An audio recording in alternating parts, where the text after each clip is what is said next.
My mum had an affair with her terminally ill best friend's husband, and that's not even the worst of it. My mum has had the same best friend my whole life. Let's call her Rose. And honestly, Rose is an angel on earth. We don't deserve her. And it's so unfair that out of everybody, she is the person who got diagnosed with terminal stage 4 cancer. So Rose turned to her best friend, my mum, to ask for help. Rose had a daughter from her previous marriage who was 19, and she also had a toddler of her own.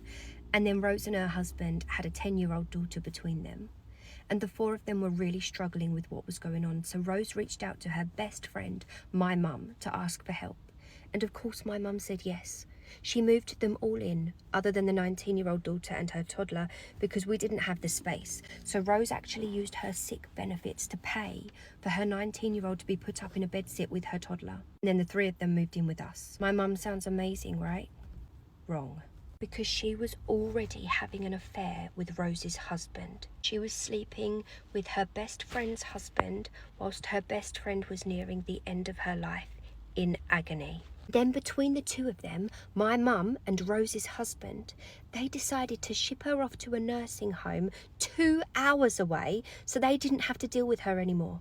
So they didn't have to sneak about anymore. Because sneaking about was about to get very difficult. You see, my mum had become pregnant by Rose's husband, and she was starting to show. So they just shipped her off and left her there to rot. Took her away from her own children and just left her there. Rose ended up coming to the end of her life completely alone. They didn't even take her girls to say goodbye. They didn't see their mum for months before she passed. And then just nothing. It was like Rose just never existed. And if her 10-year-old ever tried to talk about her, she would just be shushed, as if she was being a nuisance. After Rose passed, the life insurance money came in. And my mum bought herself a brand new car, telling me she's finally got the car she always deserved. In the meantime, Rose's 19-year-old daughter and her toddler are now homeless because Rose is no longer alive to pay for the bedsit.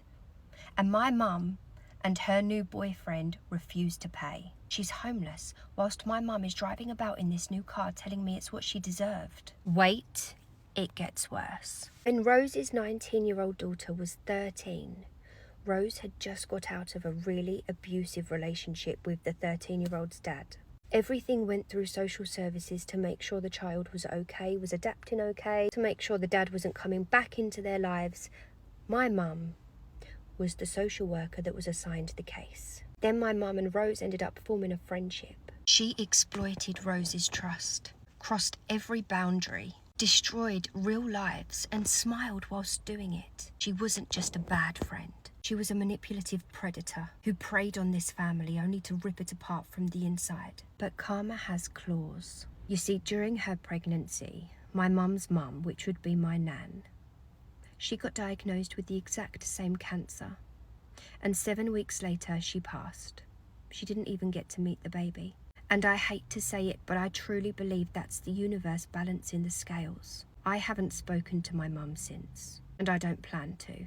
But I truly believe that karma is real, and she doesn't forget the pain that you cause others. Although part of me feels like karma hasn't done enough this time. And my mum truly does not deserve the happiness that her new relationship and her new baby will bring.